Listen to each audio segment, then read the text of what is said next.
नमस्कार, स्वागत है एक बार फिर से चुनावी समर में। हम लेकर आए हैं आपके लिए बीएसपी फैमिली के कुछ और अपडेट्स। भारत में इन दिनों मायावती और राजरत्न अंबेडकर की जोड़ी हर मोर्चे पर मोदी सरकार को धूल चटाती नजर आ रही है, लेकिन अब इन दोनों की नजरें ईवीएम पर है, जिसकी वजह से मोदी सरकार घबराई हुई नजर आ रही है। आपको बता दें कि मायावती और राजरत्न अंबेडकर ईवीएम बैन के लिए देश और विदेश में मिलकर संघर्ष करने की योजना बना रहे हैं। जी हां, मोदी और शाह को मुंहतोड़ जवाब देने के लिए मायावती और राजरत्न अंबेडकर ने मिलकर महाप्लान बनाया। जैसा कि हम जानते हैं कि राजरत्न अंबेडकर ईवीएम बैन के लिए यूएन में जोर शोर से आवाज उठा रहे हैं और अब यूएन यह मानने के लिए तैयार भी हो गया है कि भारत में ईवीएम शक के, जिसकी वजह से राजरत्न की उम्मीदें जिंदा हो गई हैं कि अब ईवीएम को बैन होने से कोई नहीं रोक पाएगा।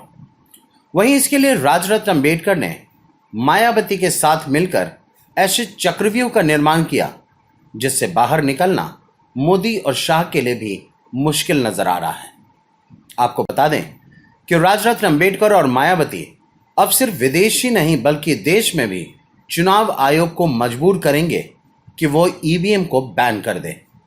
इसके लिए दोनों नेताओं ने 2014 लोकसभा चुनावों से लेकर दिल्ली विधानसभा चुनाव 2020 तक के सभी चुनावी डेटा को एकत्र कर रहे हैं और उन सभी को सीटों का एक लिस्ट तैयार कर रहे हैं जिन सीटों पर भाजपा की हार तय थी, लेकिन पार्टी वहां जीत गई, या फिर जहां हारते हारते भाजपा अचानक जीत गई।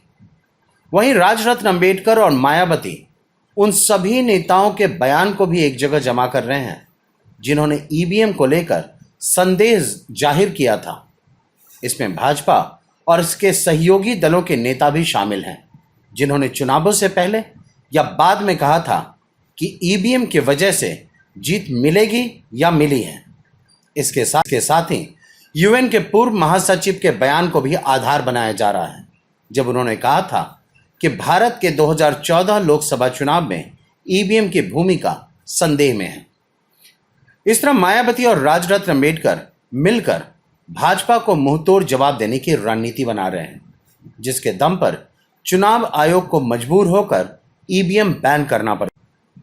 सीधे शब्दों में कहें तो मायावती और राजरत्न अंबेडकर ने मोदी और शाह की तानाशाही को खत्म करने के लिए ईवीएम के खिलाफ चक्रव्यूह का निर्माण कर लिया है, जहां से देश में भाजपा का अंत लोगों को साफ नजर आ रहा है। हमारे साथ बने रहने के लिए आपका धन्यवाद। आप हमारे प्रोग्राम्स को today's.com पर भी देख सकते हैं और आप हमें टुडेज टीवी पर ट्वीट भी कर सकते हैं। Thank you.